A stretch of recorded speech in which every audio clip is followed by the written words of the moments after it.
Awusiafo baby obia no me manajo ana me chia no ba Oheniba Media so ewo Facebook live odi ane se wa join me a obehye ama me no invite amanfo aba se Oheniba Atenase na watenase ne na ensemo aranko ana me de nam mo amon subscribe to YouTube channel no oko Oheniba Media ewo YouTube a ubetimi a subscribe amaye na enkoma ye de ba no busiafo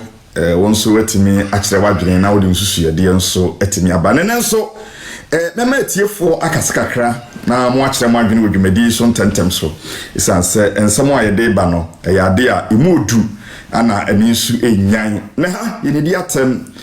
yemfa kase twetwe no hasanse empanimfo akukudam na wo platform so omutie na no matran konya bebre wo ha omutie na enam senti ebu ye homodene bia se edwumedi ebe stronko ore toto de amanfo dodo no a eye ne ho a na ena nwumre ya Ghana nsensem samo besa ne nso a na nsen maye din kakra ejamekwa abu ya mehwe de ekoso Ghana na Ghana nsensem na nwumre ye ba bebo ho nkomo kakra koma ye bebo eye miensa ne gu apono so de din kai eye akompre ko kana Japan Nentokwa chene ya hoka ya wasoletia asofo ebinom ewa Ghana let's say fake pastors no how far ana so far how far baby asem na kwa kuduru no ebusuafo wankasa wadwene ya wosei ebabo ho nkomo amanfo kase aye political witch hunting ebi say politics no mo ye ebiso genuinely the opinion ye no eboa Ghana man. What is your take on that? Baby entokwa one the alleged fake pastors na ekono akwa kuduri say any advice yebebo ono nkomo afa ohun ahi wono so ne anan of Net2 TV ntokwa no ebusiafo me de comment kakra ba ho me gidi sense no so atiti bi me ma kwan ne brepem no onso de wonte ho kakra aba na me de eduru wa me kama dwene pacho afei osofo na jagezi enura ye nyina yete asemo ekọ so e wo Net2 TV so e fa ono bo kana Japan expose a wo ye nsemo wo de be fa opanyine ne ho na anwumere yi eye osofo na jagezi wakasa ye the response ebebremo ana ye the response what the buy no so video ne bebremo na wonso ma hwebi na mo hunu ensem a ekoso e Ghana na media semi betu dwaso de mensa ka mrantie menu bi afreme na omu freme no ensem a omu de etumanim no ye kokan omu say wo Oheniba Media de breaking news bi ana de aba anwumre ye be breaking news no fafo na omu se omu de enipa wawu enkase na se nipa a wawu efunu omu kotufunu e de akwose obi asori ene eboboba enti ebeyire ho asaba krabi mekwa ho asaba krabi we afide so enti afi no wajoane me a ha ye Oheniba Media wajoane me a odi ane se we share video no we invite amanfo amaye on subscribe to your YouTube channel na Oheniba Media ensem Ghana ensem Ghana ensem Ghana now quickly let me start with nana wo ho ahi ene kwakuana of Net2 TV entokasem ne kakra ansa na me wi a ene mebie tetefono so atum honorable kana Japan baby a wakontokwa na kwa kuduru no what's your take say na se nyina usi hu no yebeki an ho asem na ansa na yebeki an ho asem no mami nko quickly to kwaku anan ene ohun ahi ensensem ne so let me make this clear say ohun ahi ye onipa bia he cannot be trusted. It is a fact. Obia ntimi nkase Oheniba ebia me attack no but ohun ahi from the dwumadi a wadi nyina eba oba social media on inconsistency wonimu ewo ne dwumadie mu ewo ne nsankeke mu enti ohu ahi cannot be trusted enti ne niam bi a wo ye bi wo ho a eya na enipa bebre one ne nam won se wo hwe ho yie firi ne nchen because me anyasa me ne na nya issue dentra I know nipa no America na ho asem no I know him I am not going to attack him enipa de bia utiminya adwensachra bia kwan a wo fa so oba social media ne atrosem ene enema bia nipa bi hye ni kutupa a wono aba se saa niema wo ye ni social media nyina no na ye reverend bofo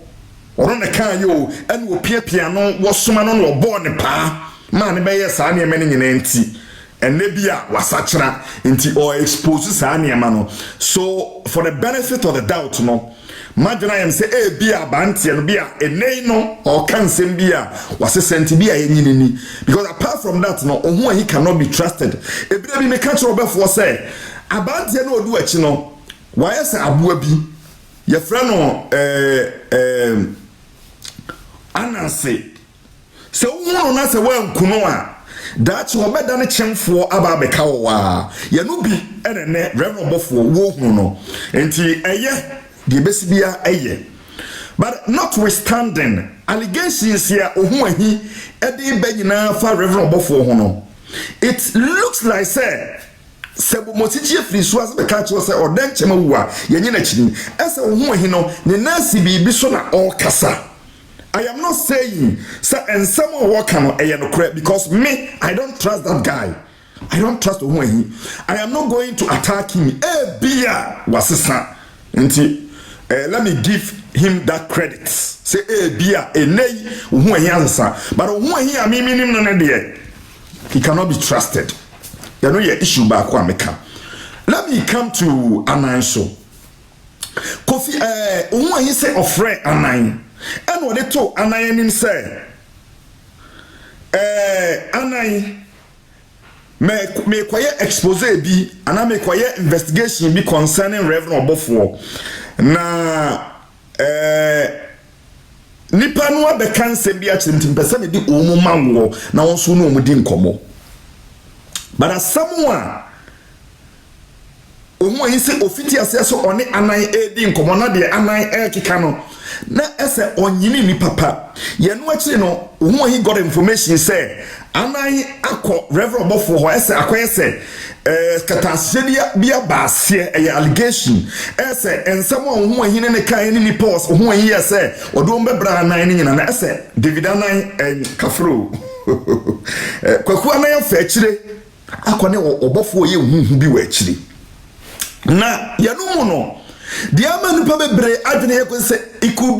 be possible say no kra ne se ebra ensensam epiepie efa asofo atrofo ho no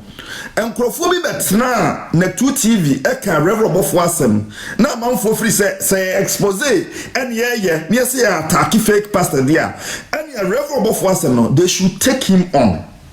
but Anai on several occasions grantee interview was social media so say amanfo bi pese onkoka Obofo but they are not going to attack Obofo biem koka no because audio bi abeto odwasa Reverend Obofo say onim adwuma panyini bi a onim se de esikum nipa na omunum nipa moja no sa audio da den to mo de ye adwuma enyi na amanfo kan say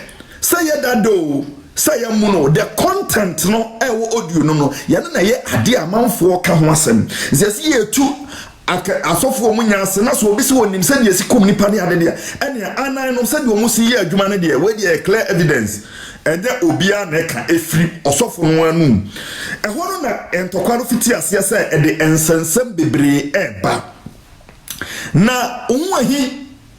mi bebo audio bi a video bi a ohu ahi etena wono ankasa the video so na okasa ye efa ensem bi a ose ofre anan a one anan kaaye na anan so abufu ya oba ya ene obetoto bombo na no kire ohu ahi na enura kura de ya me nwanwa won na 2 TV ne say oba ya okasa no ni bufu to an extent they say the production team has to immediately omutwana sana so e the advert eba just to cool down tempered. But at the other I'm person catch and I say you cannot run away from attack. If you want to do a radio or if you want to do a proper broadcast now, attacks one of the idea ube face you. Akwa say we software o charges ya ba ko pe we disika ana woni asore ma edida. Ya ne one of the charges ya de ma software nti anan se wo pese obia be kan asem na onsem no obi be scrutinize wa proper better say ube jai radio ye. Because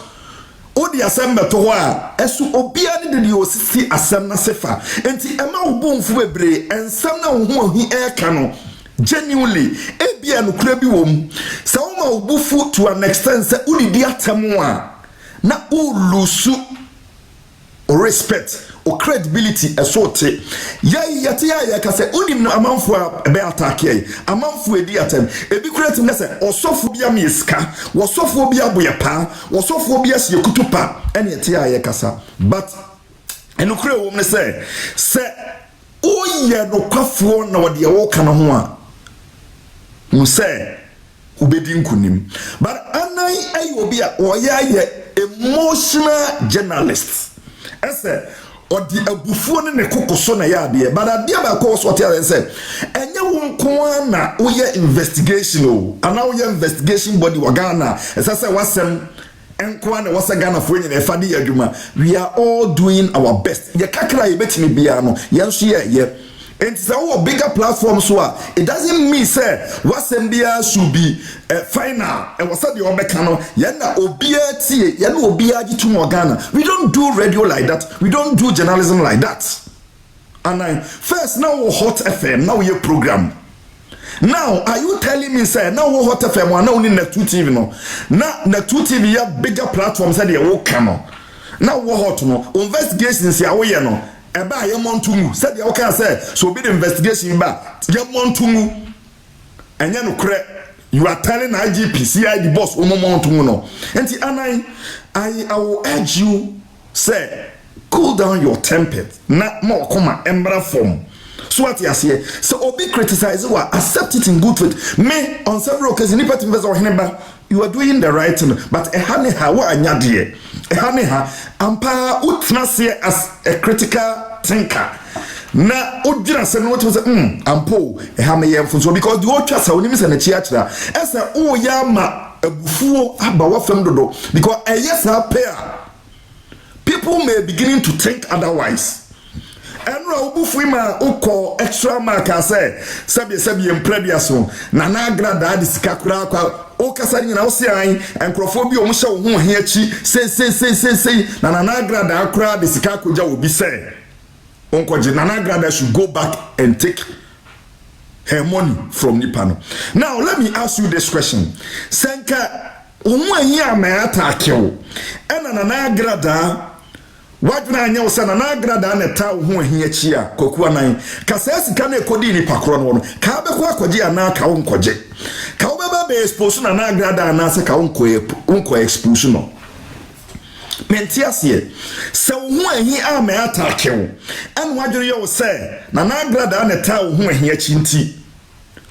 o be expose wo ho ahi o di bi fra na agrada sana na agrada usika na ade akomo bi no kokoje wa ade a because sika na wo enipa no ho me yeso say enura na be program kwa na sika ko di nipa no ho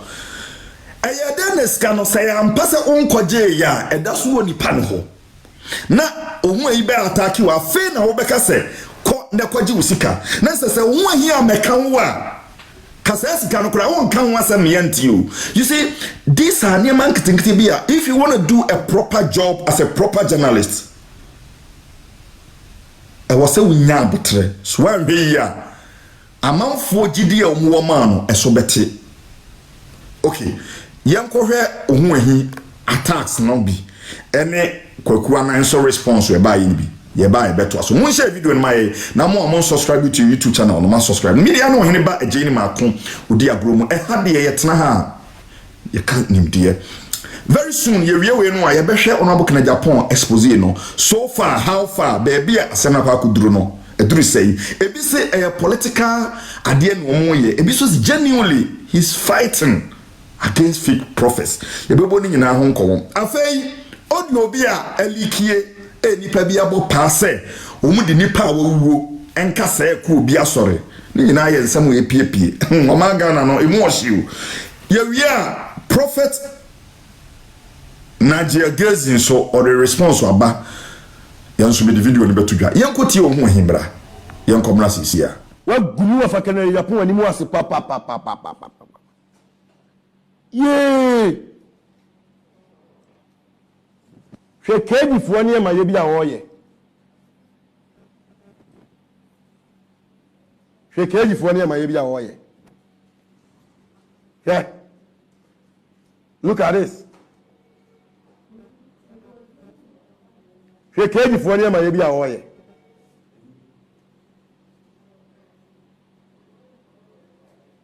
Ah. Mon cher niye. Mon cher.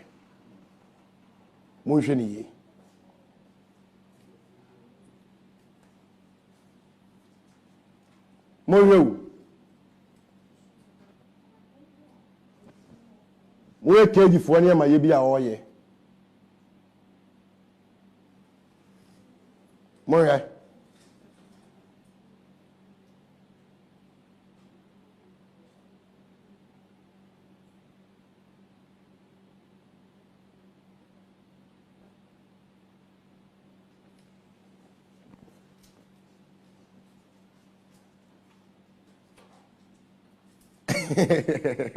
Oguso testeba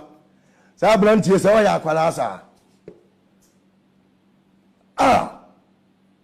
o ya kura men kana sam kura bi mu ha say on respect na o kura. Come on. No. Never.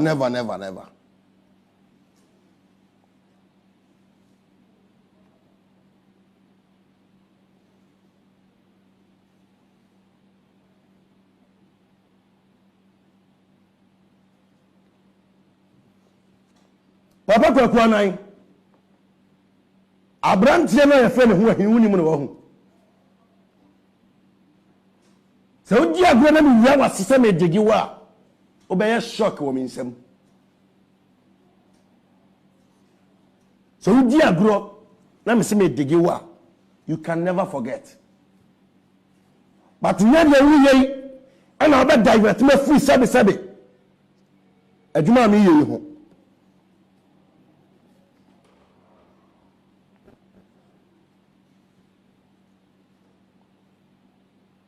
untimi divert me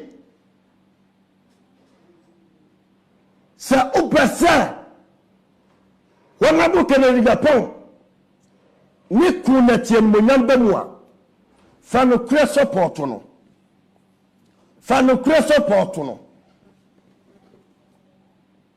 yeah atenya wudi mi nyina da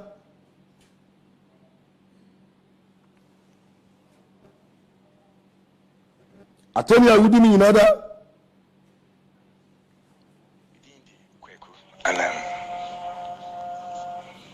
and I pay him say there is this video, call it a YouTube video be I rounds. Na me sorry I say me nyenya calls kakra. Na a man for a kekase kweku. Unhu ehi yesi abranti bi ye friend unhu ehi. Ote any television station on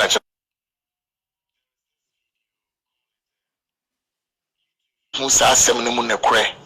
na wa ma me yi sa asem na no ne brano na ebibifo ye de ane se ye say German nka twaso ye ne say.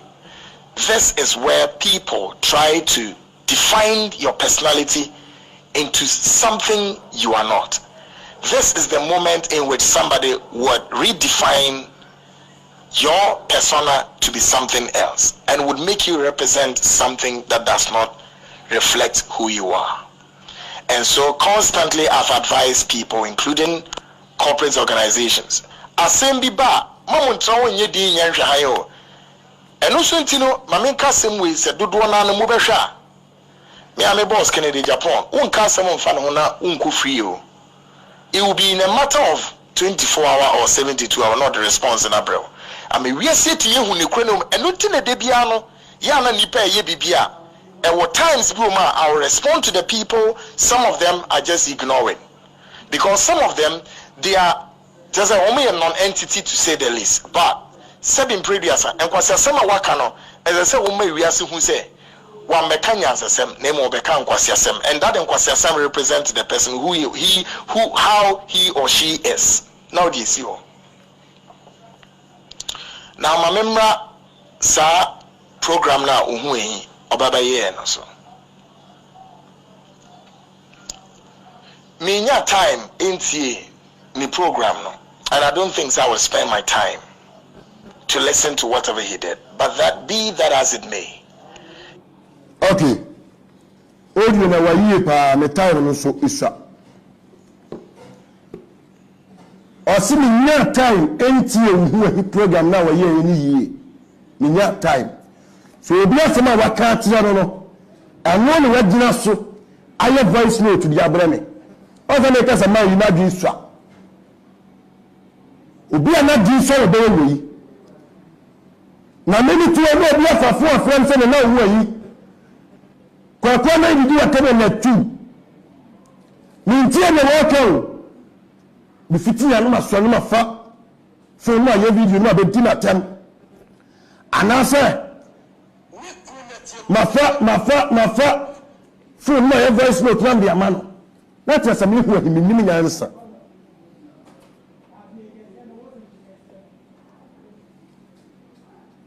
yes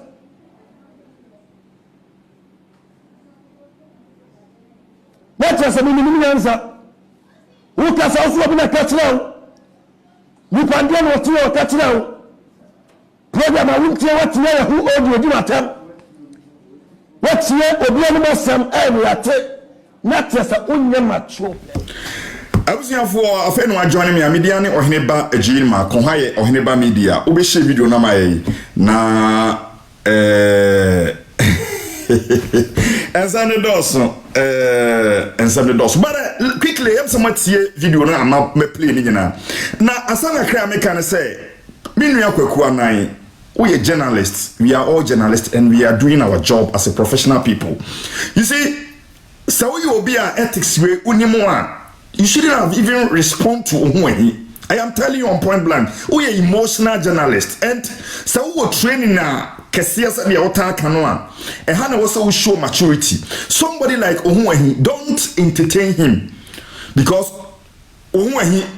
has got nothing about only training there. In journalism or see a social media game and watch it in the kingdom no oba. You know, such people you don't have to entertain them. The same thing I acquire magra help. Obeka was somehow respond okuku how. But one thing I was a ushia for we want to say. Yea, only accusations and true any passion omutwafie ho. Obi create to say, "Why you never kwadi obisika?" You don't have to respond to Sanya men in our social, especially social media survey. And Kwaku nine one order hobalu, one hour limit because here somebody Obia, you see, let me remind me to for a crebi next TV or I think so. But I obi obedi the watamo ho. And yes me tna say me chre se wonim bibi. But only training, why? Because this is a guy or call cry, telephone call. So it was say, why was so for telephone, you know, in journalism, we don't do that. Because your listeners now mutieno.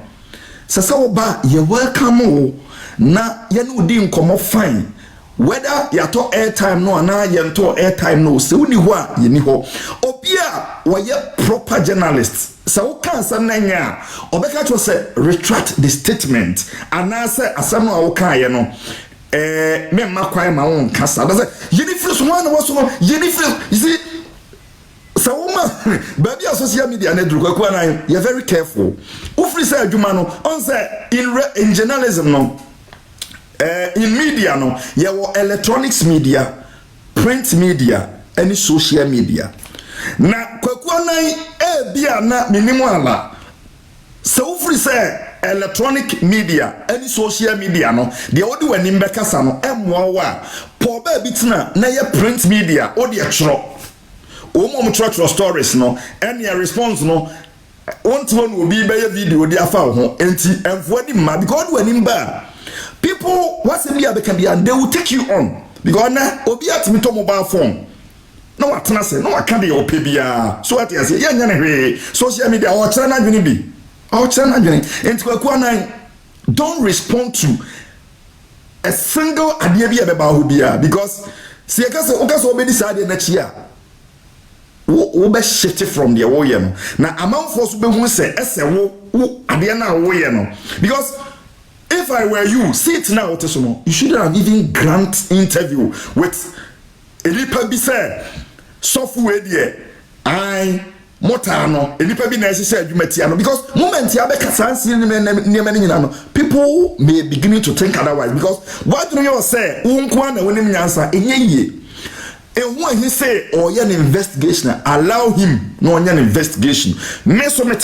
yam investigation allow me na so me yam investigation so the platform so say a small manenye investigation because even an individual crabia on journalism school that obetimi atra so or an investigation but when it come to presentation ho and nipa no obekire say we are mature trained journalist and some also the tuga any the any kwasa the tuga and so I want say only enipa bia only training bia ko boost for butua wani mbegu asipoto ebi na wo ye no enra emotional journalist odi abufu a dwumadie no kra no wanya nu pempenso bi a yeyi wo free air no enti kwaku anan you're very careful na more advice ni say yemfa kokko metena social media so free say obey print media twro so also beba na 2 TV television so electronic media ni radio so na umfa social media meka wo de na Facebook ni YouTube no jaba na ye television so sa na momfa bi inform Oman FM but also beba social media there you encounter all these issues but I say the way obutimi fu no there nya sure say minua ebeboa wo kwa bia so enti yam say ye no kakra meka no na within a minute pe meba na honorable Kenneth Japan so anamo a watu afa asofo atrofo bi no so far how far baby asen na kwa kuduru no say na wo wadwene ye wo or fight it here fake pastors and I say a political witch hunting sane bi ka bi say ese wo sofo a waka boni afa NDC MPP ho de anana na kufu ado ho no oba o take on too much e amanfo na eka this are niema yetena ha ye critical analysis ho your take on that enti munya abotre